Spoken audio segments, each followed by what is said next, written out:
Quentin, bonjour. Bonjour. Donc, tu es le jeune repreneur du domaine Modat, créé par ton grand-père.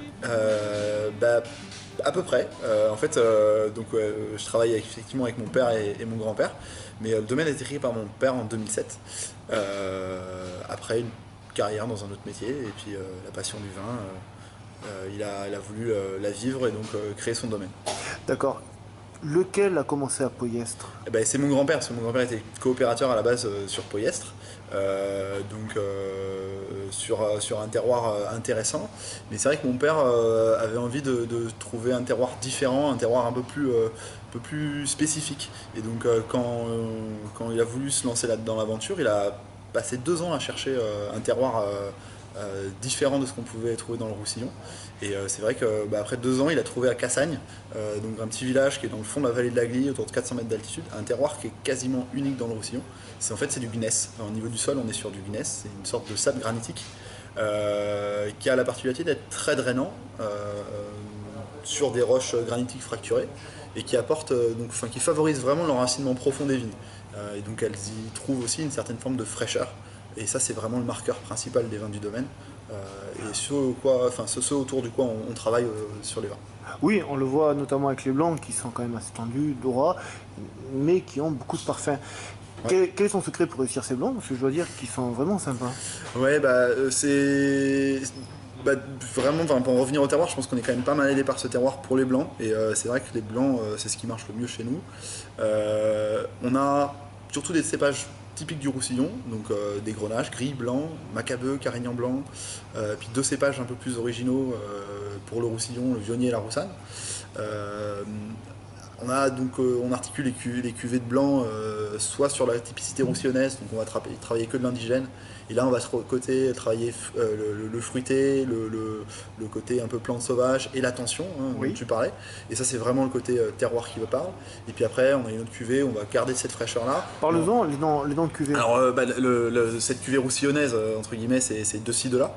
Euh, qui s'appelle De ci de là parce qu'elle est vendangée à plusieurs endroits sur le terroir de Cassagne, et dans laquelle on retrouve 4 cépages. Donc les 4 cépages blancs du Roussillon: Grenache gris, Grenache blanc, Macabeu, Carignan blanc. Et les lucioles après. Et les Lucioles, donc elle qui est une cuvée un peu plus, on va dire, plus opulente, hein, on va chercher plus de matière, plus de gras, plus gastronomique. Et là, on travaille sur d'autres cépages. Donc on travaille sur Vionnier et Roussanne, dont je vous ai parlé plus tôt. Et puis, on veut garder quand même du terroir, enfin du côté roussillonnais. Donc on a une Grenache blanc, Carignan Oui. blanc, toujours pour apporter plus de fraîcheur. Donc là, c'est un vin plus opulent, enfin voilà, plus gras. Euh, donc ça c'est pour les blancs. Et puis cette année, il y a le petit nouveau, le petit mot d'amour, qui est en blanc, qui existait déjà en rouge. Et ça c'est la cuvée plaisir en fait du domaine, sur du vionnier toujours pour apporter le côté floral, fruité aussi, et puis le muscat. Oui. Qu'on ne travaillait pas jusqu'à présent. On avait 2 hectares de muscat qu'on a apporté à la cave coopérative parce qu'on ne fait pas de vin doux naturel pour l'instant.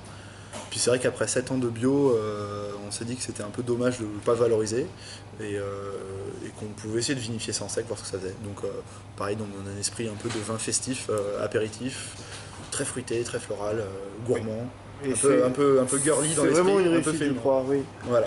Parle-nous de tes rouges. Les rouges, on retrouve le petit mot d'amour rouge, hein, qui est pareil, un vin plutôt de plaisir. Donc là, un peu plus, vraiment le vin de copain, donc du fruit, de la rondeur, de la fraîcheur. Toujours ces terroirs qui parlent.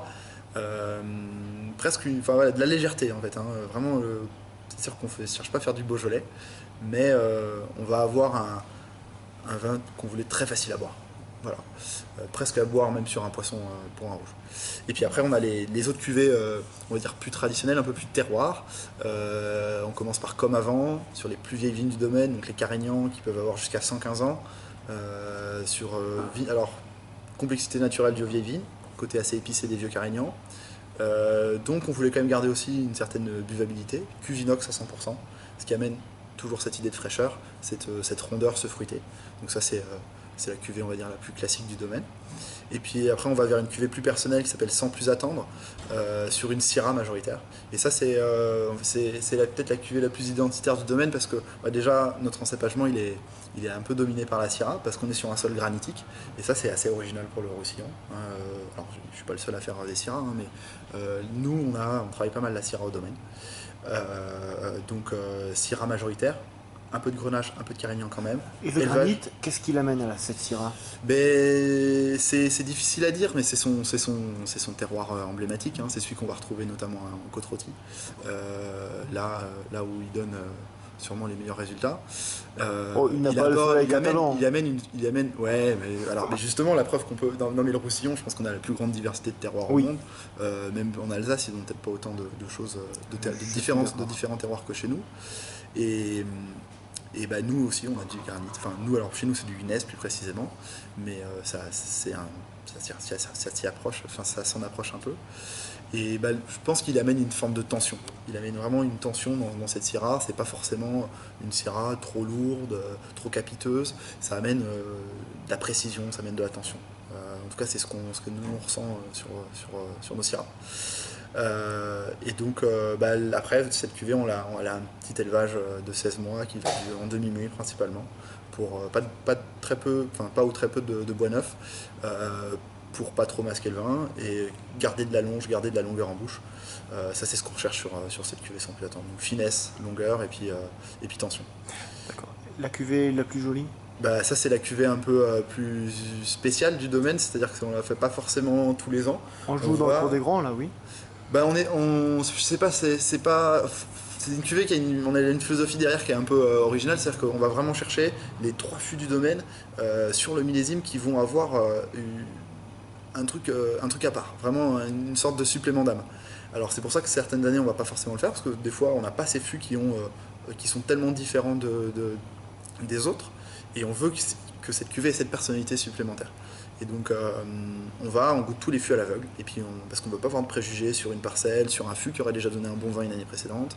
Là on cherche pas le bon vin, on cherche vraiment plutôt le côté exceptionnel, et parce que le nom c'est le plus joli vin de la cave, et donc on cherche ces 3 fûts. Et donc évidemment une cuvée assez intense, mais en même temps très délicate. C'est pas forcément les fûts les plus puissants, hein, les plus dans on va dire, la compétition qui vont sortir. C'est ceux qui nous plaisent le plus à nous. Donc en général, à la fois intense et très délicat. Voilà. Explique-nous un peu ton rancio sec, car je dois dire qu'il est vraiment sensationnel. Jusqu'à Ouais. présent, celui que je préférais, c'était celui de la préceptorie. Ouais. Et je dois dire que le tien, Ben, alors, le domaine est jeune, donc oui. ça c'est clair. Le premier millésime c'est 2007. Donc des rancios, on n'a pas un patrimoine de rancios comme on pourrait avoir dans une très vieille maison du Roussillon, avec un siècle d'histoire, des fûts qui datent des années 50, voire plus.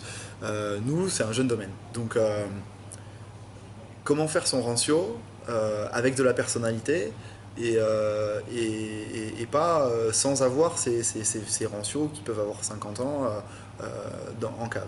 Et donc on a voulu faire un rancio à notre sauce, et donc toujours autour de la fraîcheur.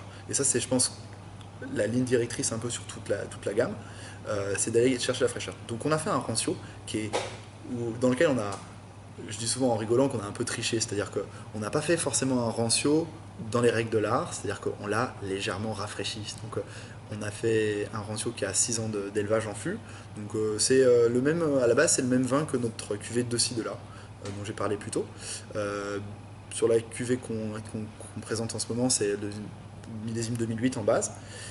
6 ans de fût, dans un fût rempli aux 2 tiers. Un voile s'est formé naturellement, et puis on l'a laissé vieillir comme ça.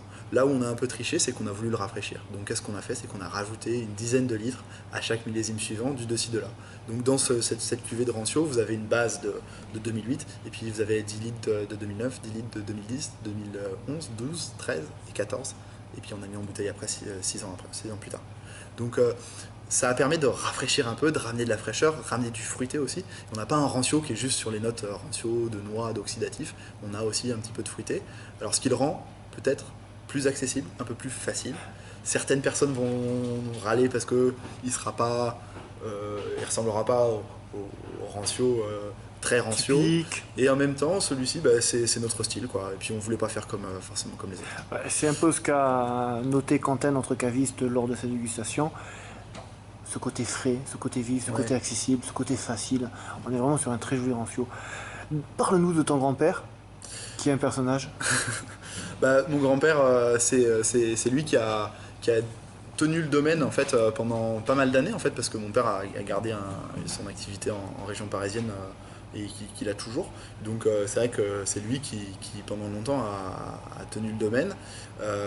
Bon, c'est vrai qu'il a pas mal de caractère et Bon, en même temps, tu es ce que tu es grâce à ton père et grâce à ton grand-père. Ouais, exactement. Et mais c'est drôle de travailler avec lui. C'est super aussi sympa qu'il soit toujours là pour m'aider parce que bon, moi j'ai repris le domaine là en janvier, mais il est toujours là. Et puis je pense que si je lui demandais pas de m'aider, je pense que Je pense que je me prendrais une bonne roast. Donc j'ai pas trop de choix.